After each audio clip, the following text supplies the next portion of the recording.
الحمد لله رب العالمين والصلاة والسلام على سيد الأنبياء والمرسلين وعلى آله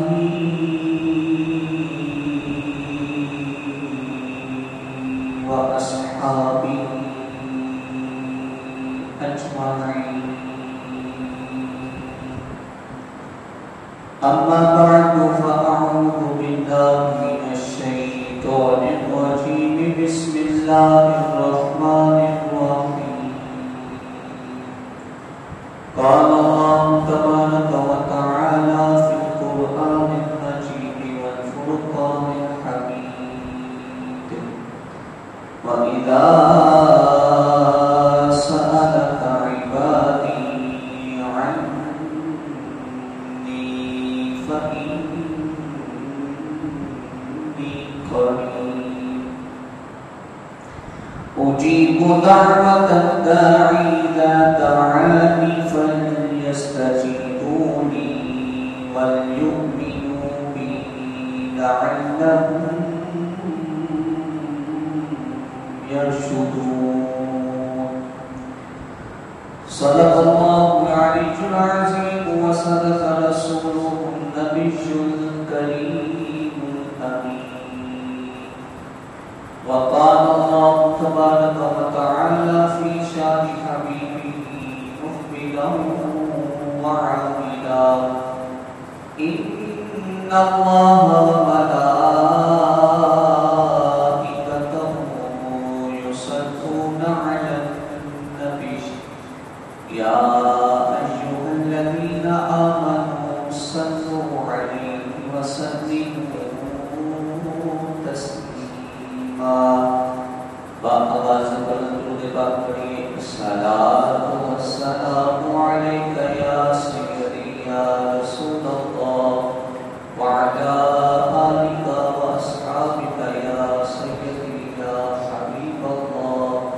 الصلاۃ والسلام علیک یا سیدی یا نور اللہ وعلی آلک واصحابک یا سیدی یا نبی اللہ. بلند آواز سے الصلاۃ والسلام علیک یا سیدی یا رسول اللہ وعلی آلک واصحابک یا سیدی یا نبی اللہ. وہ کیسا سما ہوگا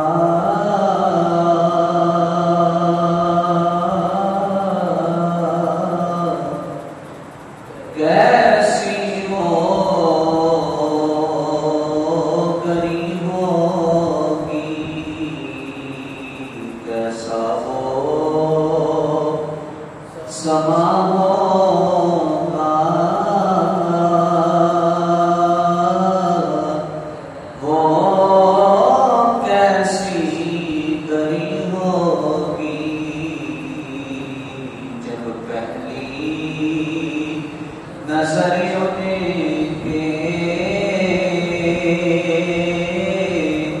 روزے پہ پڑی ہوگی، جب پہلی نظر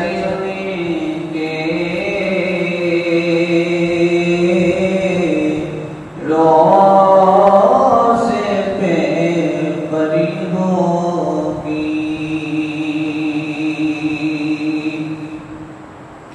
اور وہ شیشائے دل غم سے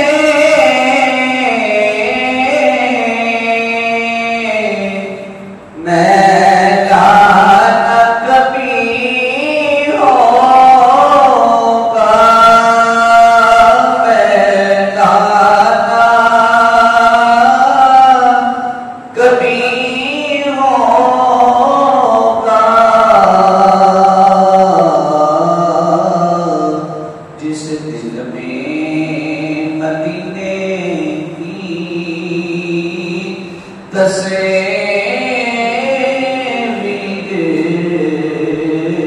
جری ہوگی جو حجاج کرام حج کی سعادت حاصل کرنے کے لیے گئے ہیں، جب وہ شہر مدینہ کریم آقا حضرت محمد مصطفیٰ صلی اللہ علیہ وآلہ وسلم کی سنہری جاریوں کے سامنے ہوں گے تو ان کا حال کیا ہوگا؟ شاعر کہتا ہے کہ حال اپنا سنائیں گے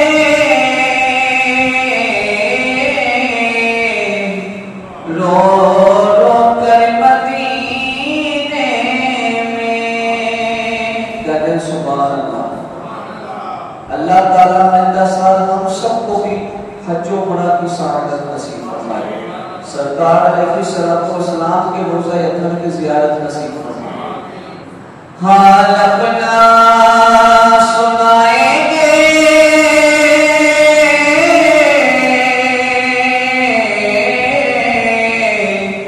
رو رو کر مدینے میں،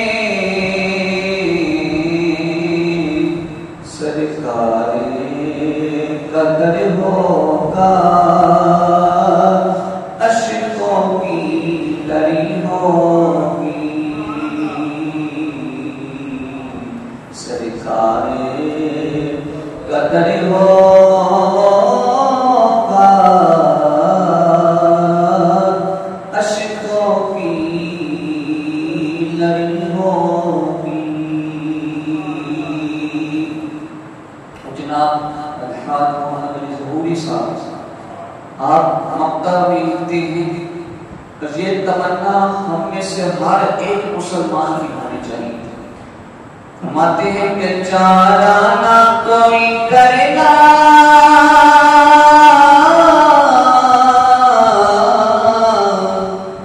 ایک نعت سنا دینا،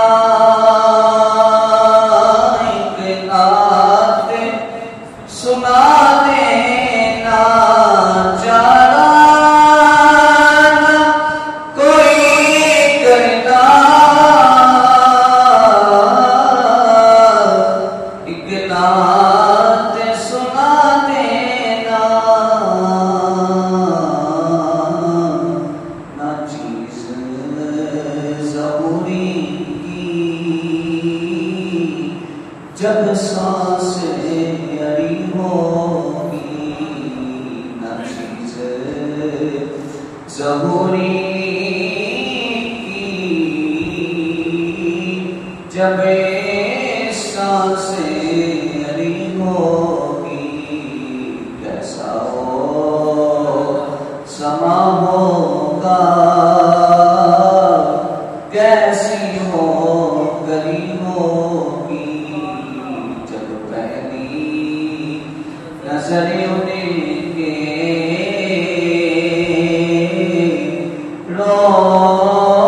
روزے پہ پڑی ہوگی۔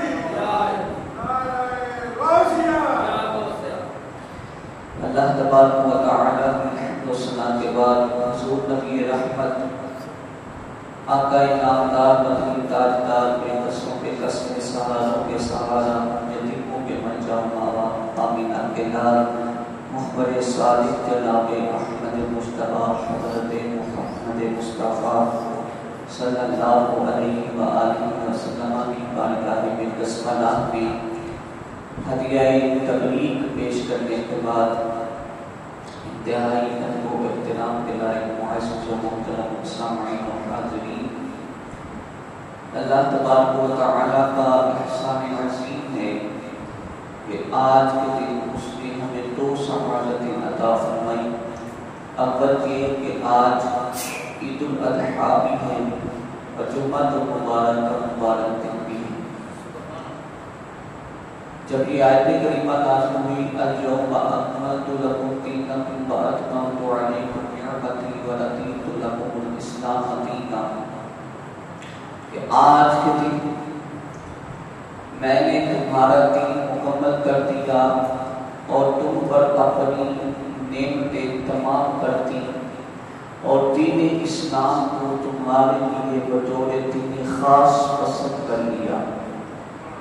تو ایک یہودی سیدنا عمر فاروق رضی اللہ تعالیٰ عنہ کے پاس آیا، آپ کے زمانہ خلافت تھا، تو کہنے لگا کہ امیر المومنین، آپ کی مذہبی کتاب میں ایک ایسی آیت کریمہ ہے کہ اگر وہ آیت ہم پر نازل ہوتی تو ہم اس روز عید مناتے ہیں، یعنی اس روز کو ہم خوشی کے دن کے ساتھ خاص کر دیتے ہیں۔ تو حضرت عمر فاروق رضی اللہ تعالیٰ عنہ نے ارشاد فرمایا کہ وہ بتا وہ آیت کون سی ہے، تو اس نے یہ آیت کریمہ تلاوت کی، اليوم اکملت لکم دینکم واتممت علیکم نعمتی ورضیت لکم الاسلام دینا، کہ آج کے دن میں نے تمہارے لیے تمام نعمتیں مکمل کر دی، دین مکمل کر دیا، اپنی نعمتیں تم پر خاص کر دی اور دین اسلام کو تمہارے لیے بطور دین پسند کیا۔ تو حضرت عمر فاروق رضی اللہ تعالیٰ عنہ نے ارشاد فرمایا، میں اس وقت کو بھی جانتا ہوں اور اس دن کو بھی جانتا ہوں کہ جس دن یہ آیت کریمہ نبی رحمت صلی اللہ علیہ وسلم پر نازل ہوئی، خبردار وہ دن یوم عرفہ کا دن تھا اور وہ دن جمعہ المبارک کا دن تھا، اور یہ دونوں دن ہمارے لیے خوشی کے دن ہے، یعنی عرفہ کے دن بھی ہم خوشی مناتے ہیں اور جمعہ کے دن بھی ہم خوشی مناتے ہیں کہ اللہ تعالیٰ نے جمعہ کو بھی مومنوں کی عید قرار دیا ہے۔ تو آج اللہ کے فضل و کرم سے ہم پر دو عیدیں ہیں، ایک تو عید الاضحیٰ ہے اور دوسرا جمعہ المبارک جو مسلمانوں کی ہفتہ وار عید ہوتی ہے، آج ہمارے لیے وہ دن بھی ہے۔ اللہ تعالیٰ آج کے دن ہماری جتنی بھی کی جانے والی دعائیں ہیں، نیک دلی جائز حاجات اپنی بارگاہ میں قبول و منظور فرمائے۔ عزیزان گرامی قدر، 9 ذی الحج سے لے کر 13 ذی الحج کی نماز عصر، ان ایام کو دین اسلام میں بڑا مقام حاصل ہے۔ وَاذْكُرُوا اللَّهَ فِي أَيَّامٍ مَّعْدُودَاتٍ، گنے چنے دنوں میں اللہ کو یاد کرو، اور وہ گنے چنے دن کون سے ہیں؟ تمام مفسرین کرام محدثین کرام کا اس بات پر اتفاق ہے کہ وہ گنے چنے دن 9 ذی الحج سے لے کر 13 ذی الحج تک ہے، کہ ان ایام میں اللہ تعالیٰ کا خاص طور پر ہمیں ذکر کرنا چاہیے۔ ان ایام کو کہتے ہیں ایام تشریق۔ کیا کہتے ہیں؟ ایام تشریق، یعنی ایسے ایام کہ جن میں اللہ کا ذکر بھی کیا جائے اور اللہ تعالیٰ سے دعا بھی کی جائے، اللہ تعالیٰ سے مانگا جائے۔ جب ہاتھ اٹھا کر اللہ تعالیٰ سے مانگا جائے گا تو اللہ تبارک و تعالیٰ ان ایام کی بدولت، ان ایام کی فضیلت کی بدولت، ان ایام کی برکت کی وجہ سے اللہ تبارک و تعالیٰ بندہ مومن کے ہاتھوں کو خالی نہیں لٹاتا، اللہ تعالیٰ جولی کو بھر دیتا ہے۔ اور یہ گمان تو ہر وقت، ہر گھڑی، ہر آن، ہر بات، ہر دن، ہر مہینے کے رکھنا چاہیے کہ جب صدقے دل سے ہم اللہ سے مانگیں گے تو اللہ تبارک و تعالی ہماری دعاؤں کو قبول کرتا ہے۔ تو گویا کہ یہ ایام دعا مانگنے کے ایام ہیں۔ ان ایام میں اللہ تعالیٰ سے ہاتھ اٹھا کر ہم مانگیں گے تو اللہ تبارک و تعالی ہمیں عطا فرمائے گا۔ میرے اور آپ کے کریم آقا حضرت محمد مصطفیٰ صلی اللہ علیہ وآلہ وسلم نے ارشاد فرمایا کہ اللہ تعالیٰ ارشاد فرماتا ہے کہ اے محبوب، مجھے حیا آتی ہے کہ میرا بندہ ہاتھ اٹھائے اور میں اس کے ہاتھوں کو ہاتھی اتاروں، میں تو وہ کرم نواز ہوں، میں تو وہ رحیم ہوں کہ جب بندہ مومن ہاتھ اٹھا کر مجھ سے دعا کرتا ہے میں اتنا کریم ہوں، اس پہ کرم بھی فرماتا ہوں، اتنا رحیم ہوں، اس پہ اپنی رحمتوں کا نزول بھی فرماتا ہوں۔ تو پھر میرے دوستو، یہ جو ہماری سوچیں ہیں کہ ہم دعا مانگتے ہیں، اللہ تعالیٰ ہماری دعا کو قبول نہیں کرتا، ہم دعا مانگ رہے ہیں، وہ چیز ہمارے حق میں قبول ہو ہی نہیں رہی۔ میرے دوستو، اس چیز میں بھی ایک حکمت ہے، اس میں بھی ایک حکمت ہے۔ میرے اور آپ کے کریم آقا حضرت محمد مصطفیٰ صلی اللہ علیہ وآلہ وسلم نے 3 درجے بتائے ہیں۔ فرمایا یہاں تو دعا فوراً قبول ہو جاتی ہے، جو چیز تم اللہ سے طلب کر رہے ہو وہ چیز تمہیں فوراً عطا کر دی جاتی ہے۔ اور دوسرا مقام یہ ہے کہ جو تم مانگ رہے ہو وہ تمہیں دیر سے عطا کیا جاتا ہے، وہ دیر سے عطا کیا جاتا ہے۔ اور تیسرا مقام یہ ہے کہ ہو سکتا ہے کہ تم جو دعا مانگ رہے ہو وہ دنیا میں تمہارے لیے اچھی ثابت نہ ہو، اسی لیے اللہ تبارک و تعالی تمہاری اس دعا کو آخرت کے لیے ذخیرہ کر دیتا ہے کہ کل قیامت کے دن جب تم اللہ کے حضور حاضر ہوگے، اللہ تبارک و تعالی اس دنیا میں مانگی جانے والی دعا جو دنیا میں رہتے ہوئے قبول نہ ہو، اللہ تبارک و تعالی آخرت میں تمہیں اس کا بہترین اجر عطا فرمائے۔ تو یہ گمان کرنا چاہیے، یہ سوچ رکھنی چاہیے کہ جب ہم اللہ سے مانگتے ہیں اللہ عطا کرتا ہے۔ پھر یہ چیز میٹر کرتی ہے کہ مانگنے والا کیسا ہے، مانگنے والا کیسا ہے، کس عاجزی کے ساتھ مانگ رہا ہے، کس درد کے ساتھ مانگ رہا ہے۔ اللہ تبارک و تعالیٰ کو عاجزی بڑی پسند ہے۔ جو چیز اللہ تعالیٰ سے عاجزی سے مانگی جائے، درد رکھ کر مانگی جائے، اللہ تبارک و تعالیٰ عطا بھی فرماتا ہے۔ کچھ نو مسلمان تھے، نو مسلمان سمجھتے ہیں کہ نئے مسلمان تھے، وہ نبی رحمت صلی اللہ علیہ وآلہ وسلم کی بارگاہ میں حاضر ہوئے۔ ان میں سے ایک شخص نے کہا یا رسول اللہ صلی اللہ علیہ وآلہ وسلم، کیا اللہ تبارک و تعالی ہم سے قریب ہے کہ ہم اس سے مانگیں کہ ہم سے بعید ہے؟ سوال کو ذرا سمجھیں، کیا ہمارا رب ہمارے قریب ہے کہ ہم اس سے مانگے کہ ہم سے بعید ہے؟ بعید کہتے ہیں دور کو، کہ ہم سے بعید ہے۔ حضور نبی رحمت صلی اللہ علیہ وآلہ وسلم نے خاموشی اختیار فرمائی، آقا علیہ السلام نے خاموشی اختیار فرمائی۔ اسی وقت حضرت جبریل امین علیہ السلام قرآن پاک کی آیات لے کر نازل ہوئے، اور آیات کیا تھی؟ اللہ تبارک و تعالی ارشاد فرماتا ہے وَإِذَا سَأَلَكَ عِبَادِي عَنِّي فَإِنِّي قَرِيبٌ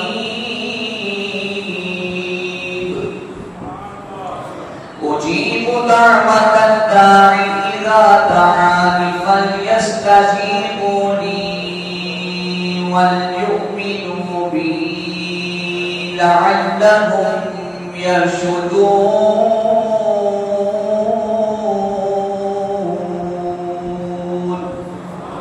اے میرے محبوب، تجھ سے جب میرے بندے میرے بارے میں سوال کریں کہ ہمارا رب کہاں ہے، تو تو ان کو یہ جواب دیا کر تمہارا رب تمہارے بڑے قریب ہے۔ جب تم اس سے دعا مانگتے ہو وہ تمہاری دعاؤں کو قبول بھی فرماتا ہے، منظور بھی فرماتا ہے۔ یعنی اللہ تبارک و تعالی اتنا انسان کے قریب ہے کہ بندہ جب عاجزی کے ساتھ، درد کے ساتھ اللہ تبارک و تعالی تعالیٰ کی بارگاہ میں اپنے بازوؤں کو بلند کرتا ہے، اپنے ہاتھوں کو بلند کرتا ہے، اللہ تبارک و تعالیٰ اپنے اس بندے کو عطا بھی فرماتا ہے اور اپنے اس بندے پر اپنی رحمتوں کا نزول بھی فرماتا ہے۔ تو جب دعا مانگے تو یہ سوچ رکھیں کہ میں جس سے مانگ رہا ہوں وہ میرے بڑے قریب ہے۔ صحابہ کرام فرماتے ہیں کہ ہم نبی رحمت صلی اللہ علیہ وسلم کے ساتھ ایک جنگل سے واپس آ رہے تھے، تو کچھ صحابہ کرام نے پہاڑ کی چوٹی پر چڑھ کے نا تو بڑی اونچی اونچی آواز سے دعائیں مانگنا شروع کر دیا، اللہ تعالیٰ کی بارگاہ میں اونچی اونچی آواز سے مانگنا شروع کر دیا۔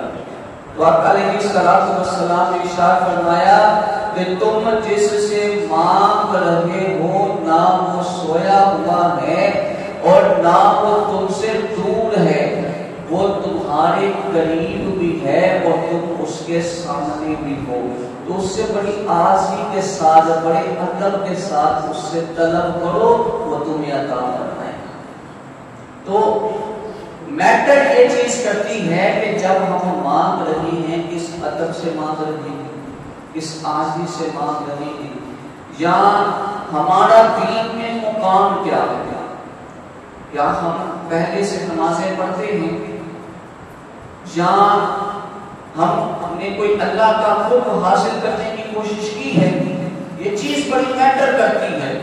ایسا نہیں ہو سکتا کہ ایک بندہ کبھی مسجد کے دروازے کو اس نے کراس نہ کیا ہو، یا جمعے کے جمعے وہ مسجد میں آتا ہو اور گمان یہ رکھتا ہو، سوچ یہ رکھتا ہو کہ میں جب بھی رب سے مانگوں اس کا کام ہے مجھے عطا کرنا، میں اس کا بندہ ہوں۔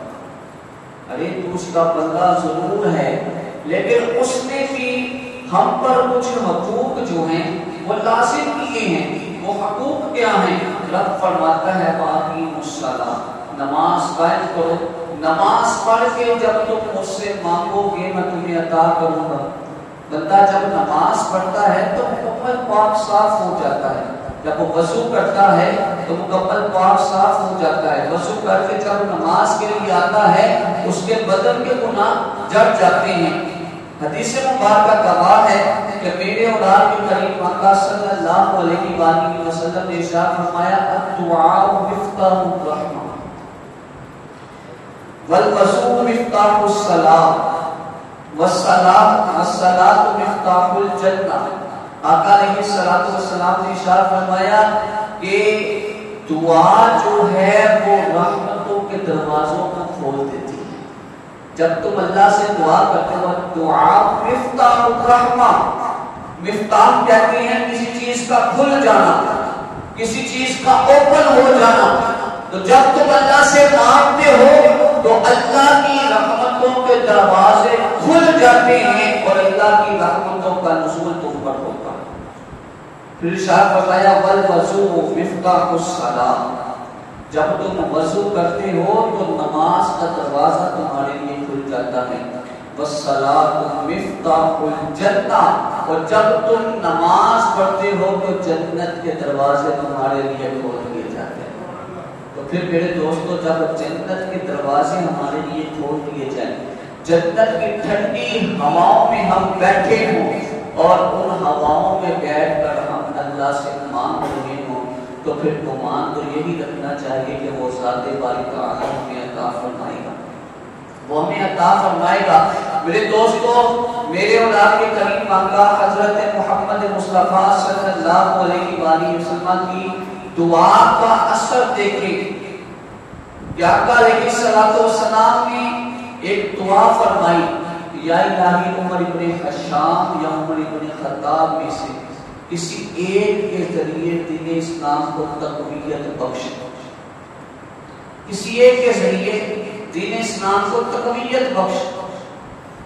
اللہ تبارک و تعالیٰ کو حضرت عمر بن خطاب رضی اللہ تعالیٰ جن کو دنیا عمر فاروق رضی اللہ تعالیٰ کے نام سے جانتی ہے، ان کی ذات پسند آئی۔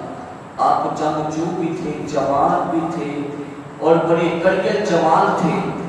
حضرت عمر فاروق رضی اللہ تعالیٰ کو مختصر الفاظ دیے بہت دفعہ یہ واقعہ سنا ہے کہ نکلے تو تھے حضور علیہ السلام کا قتل کرنے کے لیے، نعوذ باللہ، حضور علیہ السلام کو شہید کرنے کے لیے نکلے تھے، لیکن راستے میں صحابی رسول سے ملاقات ہوئی، انہوں نے ان کی بہن کے متعلق ان کو آگاہ کیا، بہن کے گھر گئے، جا کے بہن کو بھی زد و کوب کی، اپنے بہنوئی کو بھی زد و کوب کی، پھر جب تھک ہار کے بیٹھ گئے بہن سے کہنے لگے میری بہن جب میں تیرے گھر میں آیا تھا تو بڑا شیریں خوبصورت میٹھا کلام پڑھ رہی تھی، وہ کلام کیا تھا؟ وہ کیسا کلام تھا؟ بہن کہنے لگی کہ عمر اس کو بغیر طہارت کے کوئی نہیں چھو سکتا، بہن تو ہی پڑھ کے سنا دے۔ تو وہ آیات سورہ طٰہٰ کی آیات تھی، طٰہٰ ما انزلنا علیک القرآن لتشقی۔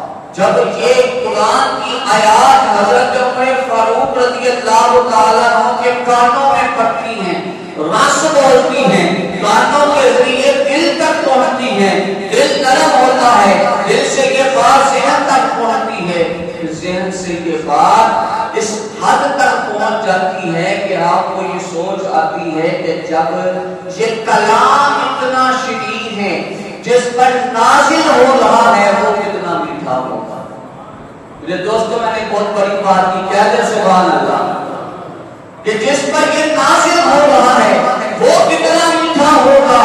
میرے دوستوں، آقا علیہ السلام کی دعا کا اثر دیکھیں، وہ عمر جو نبی رحمت صلی اللہ علیہ وسلم کو قتل کرنے کے ارادے سے اپنے گھر سے نکلتا ہے، جو دین اسلام کے بانی کا سان لینے کے لیے اپنے گھر سے نکلتا ہے، میرے دوستوں وہی عمر اب سر جھکا کے نبی رحمت صلی اللہ علیہ وسلم کی بارگاہ میں کھڑا ہے اور کہتا ہے یا رسول اللہ صلی اللہ علیہ وسلم، غلام حاضر ہے، مجھے بھی دین اسلام قبول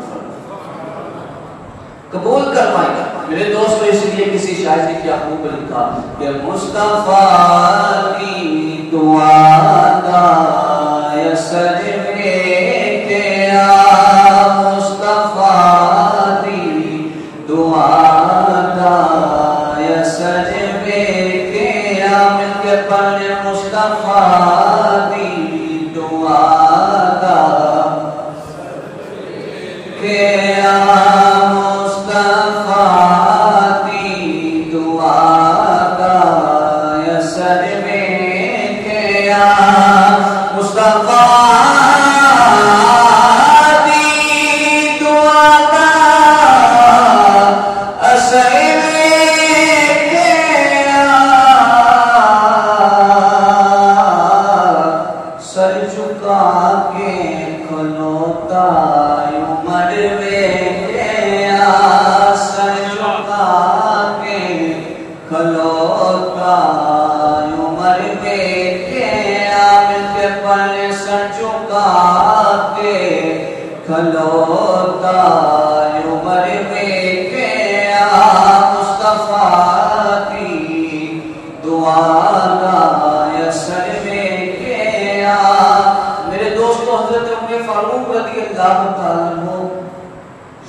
حضرت ابو ہریرہ رضی اللہ تعالیٰ آقا علیہ السلام کی بارگاہ کے وہ مقبول صحابی ہیں کہ یہ نہ احادیث بھول جایا کرتے ہیں۔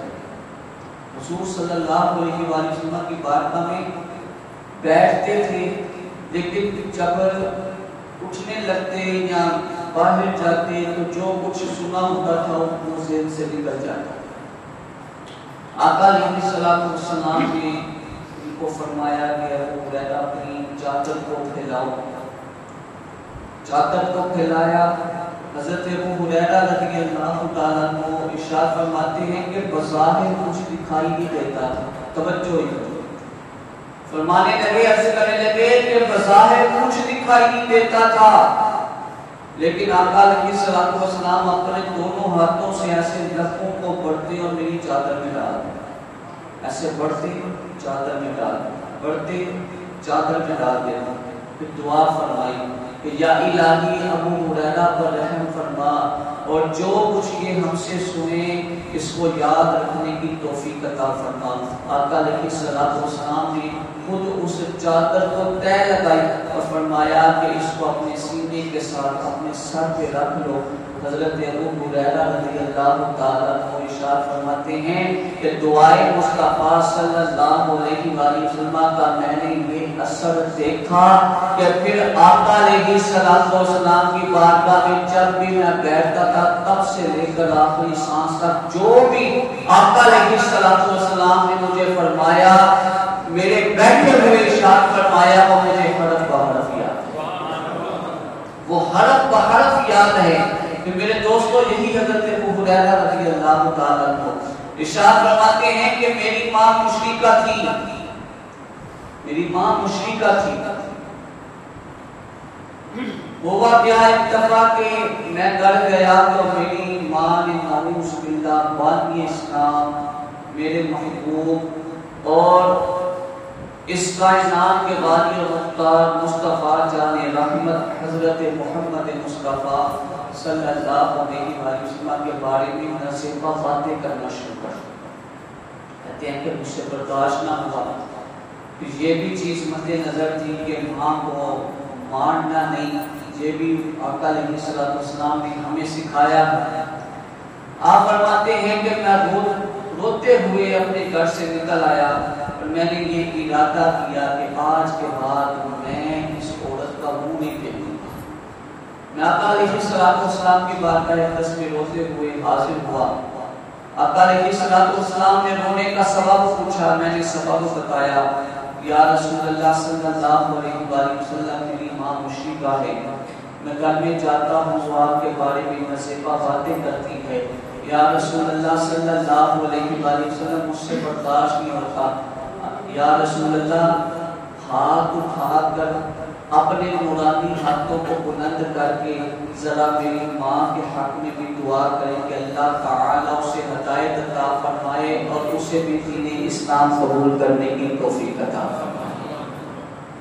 میرے دوستو دعا کے لیے ہاتھ اٹھے محمد مصطفیٰ صلی اللہ علیہ وآلہ وسلم کے، اللہ کے محبوب کے، تو اللہ تعالیٰ اس دعا کو قبول بھی فرماتا ہے، منظور بھی فرماتا ہے۔ آقا علیہ السلام نے حضرت ابو ہریرہ رضی اللہ تعالیٰ عنہ آپ کی ماں کے حق میں دعا کی۔ میرے دوستو حضرت ابو ہریرہ رضی اللہ تعالیٰ عنہ آپ فرماتے ہیں کہ میں نے آزمانا چاہا کہ پہلے دعا آسمان پر پہنچتی ہے کہ میں گھر پہنچتا ہوں۔ میں یہ دیکھنا چاہتا ہوں کہ میرے گھر پہنچنے تک دعائے مصطفیٰ صلی اللہ علیہ وآلہ وسلم کا اثر کیا ہوا ہے۔ میرے دوستو غور فرمانا، حضرت ابو ہریرہ رضی اللہ تعالیٰ عنہ فرماتے ہیں کہ میں بجلی کی تیزی سے اپنے گھر کی طرف دوڑا، جا کر کیا دیکھتا ہوں کہ دروازہ بند ہے، لاک ہے اور اندر سے پانی کی آواز آ رہی ہے، یعنی پانی باہر آ رہا ہے۔ میں نے دروازہ جب لاک کیا، دستک دی، تو میری ماں نے کہا کہ ابو ہریرہ ٹھہر جا، میں غسل کر رہی ہوں۔ جب میں کچھ دیر ٹھہرا، میری ماں غسل کر کے جب کپڑے پہن کے دروازہ میری ماں نے کھولا تو کہنے لگی کہ بیٹا مجھے بھی کلمہ پڑھا، میں بھی دین اسلام قبول کرنا چاہتا ہوں۔ یہ ہے میرے دوستو دعائے مصطفیٰ صلی اللہ علیہ وآلہ وسلم کا اثر، اور یہ دعا آقا علیہ السلام نے ایک بندہ مومن کو بھی اختیار کرنے کا درس دیا ہے۔ فرمایا دعا مومن کا ہتھیار ہے۔ دعا مومن کا کیا ہے؟ ہتھیار ہے۔ جب تم اللہ تعالیٰ سے دعا کرتے ہو، اللہ تعالیٰ تمہاری دعاؤں کو قبول بھی فرماتا ہے، منظور بھی فرماتا ہے۔ میرے دوستو نبی رحمت صلی اللہ علیہ وآلہ وسلم نے ارشاد فرمایا الدعاء مخ العبادہ، دعا عبادت کا مغز ہے۔ عبادت کا کیا ہے؟ مغز ہے۔ مغز کس کو کہتے ہیں؟ دماغ کو کہتے ہیں۔ تو کہا کہ عبادتوں کا اگر مرکز عبادتوں کا اگر کوئی چیز مغز ہے تو وہ دعا ہے. تم اللہ تعالیٰ سے مانگا کرو، اللہ تعالیٰ تمہاری دعاؤں کو قبول کرتا ہے. میرے دوستو، جن لوگوں نے سیرت مصطفیٰ صلی اللہ علیہ وآلہ وسلم کو اپنایا اور نبی رحمت صلی اللہ علیہ وآلہ وسلم کے کامل اسوہ حسنہ کی پیروی کی، میرے دوستو، جب وہ دعا مانگتے تھے یا وہ اپنی ایڑی صرف اور صرف زمین پہ مار دیتے تھے، اللہ تبارک و تعالی اس وقت عذاب کو بھی اٹھا لیا کرتا تھا. حضرت عمر فاروق رضی اللہ تعالیٰ عنہ کے زمانہ میں مسجد نبوی شریف میں آپ تشریف فرما تھے کہ مدینہ کی سرزمین کانپنے لگی، یعنی زلزلہ آ گیا. وہی عمر فاروق کھڑے ہو کر آپ نے زمین پر اپنی ایڑی ماری، یعنی اپنا پاؤں مارا اور کہنے لگے، فرمانے لگے کہ اے زمین ٹھہر جا، کیا عمر نے تیرے اوپر عدل نہیں کیا؟ صحابہ کرام فرماتے ہیں ہم نے دیکھا کہ زمین وہیں کی وہیں ہے، زمین آگے ہلی نہیں. میرے دوستو، آج ہماری دعائیں قبول نہیں ہوتی، اس کی وجہ کیا ہے؟ وجہ یہ ہے کہ آج ہمیں مانگنے کا وہ سلیقہ نہیں. ہم جو مانگ رہے ہوتے ہیں وہ ذہن میں کچھ ہوتا ہے، دل میں کچھ ہوتا ہے.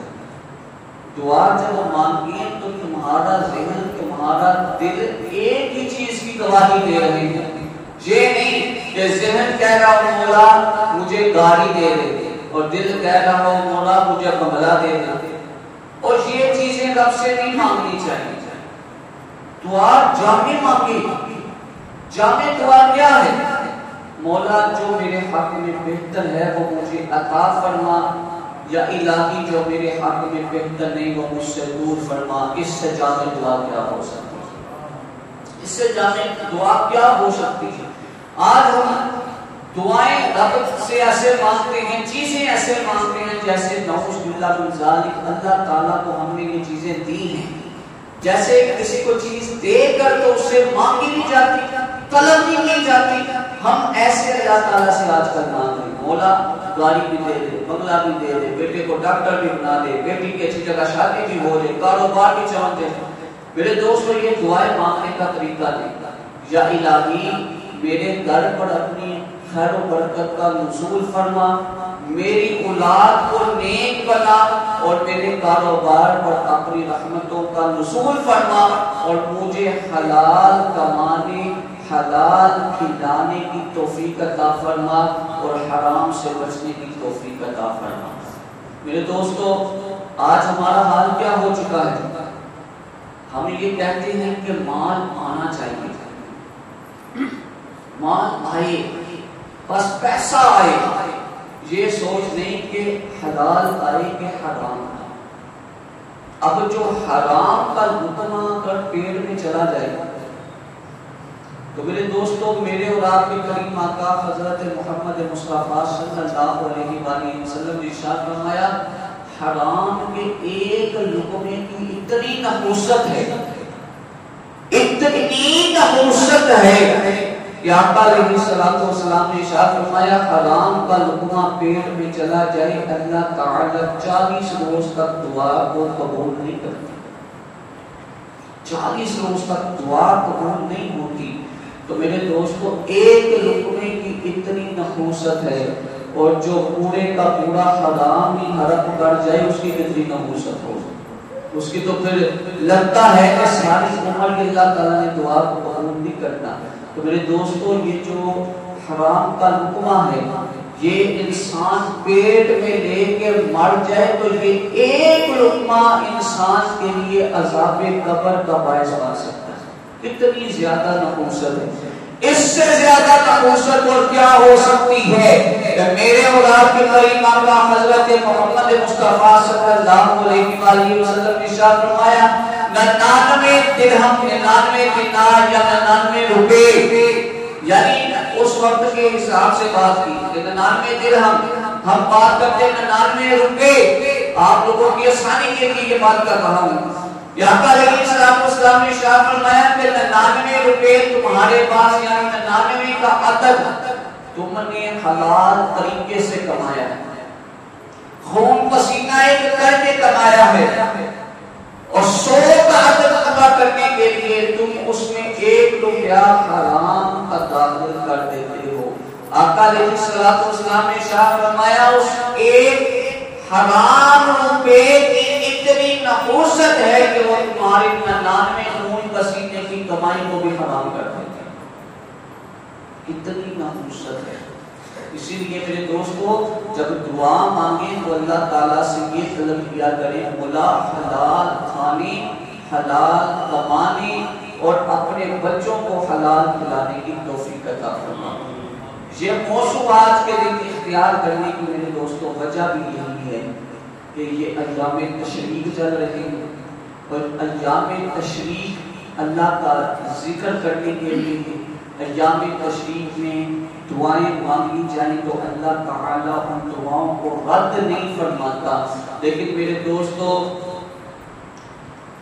ہم ایسے لوگ ہیں کہ جو فضیلتوں والے دن ہوتے ہیں وہ ہم لہو و لعب میں گزار دیتے ہیں۔ افسوس کا مقام یہ ہے کہ کل عید الاضحیٰ کی نماز میں ماشاءاللہ حال بھی فل، ساتھ والا حال بھی فل تھا، باہر برآمدہ بھی فل تھا، اوپر بھی فل تھا، اور جب ظہر کی نماز کا وقت آیا تو چند نمازیں تھا۔ ہم نے کیا مانگنا ہے، ہم نے کیا طلب کرنا ہے؟ جب ہم نے فضیلتوں والے دنوں میں ہم نے لہو و لعب میں رہنا ہے، لہو و لعب میں وہ دن گزار دیتے ہیں، نہ ہمیں نماز کا پتہ، نہ ہمیں قرآن کا پتہ، نہ ہمیں کوئی اللہ تعالیٰ سے مانگنے کا پتہ، تو پھر میرے دوستو اللہ تبارک و تعالیٰ ایسے عطا نہیں فرماتا، پہلے اس کی بارگاہ میں آ کر سر تسجود ہو کر گر گرانا پڑتا ہے، رونا پڑتا ہے، پھر رب کا وعدہ عطا فرماتا ہے۔ تو اسی لیے میرے دوستو جیسے آج آپ نماز جمعہ کے لیے حاضر ہوئے ہیں، دعا اس طرح کیا کریں اللہ تبارک و تعالیٰ 5 نمازوں میں بھی ایسے حاضر ہونے کی توفیق عطا فرمائے، اور اللہ تبارک و تعالیٰ اسی طرح مساجد کی رونق کو بحال رکھے۔ ہمارے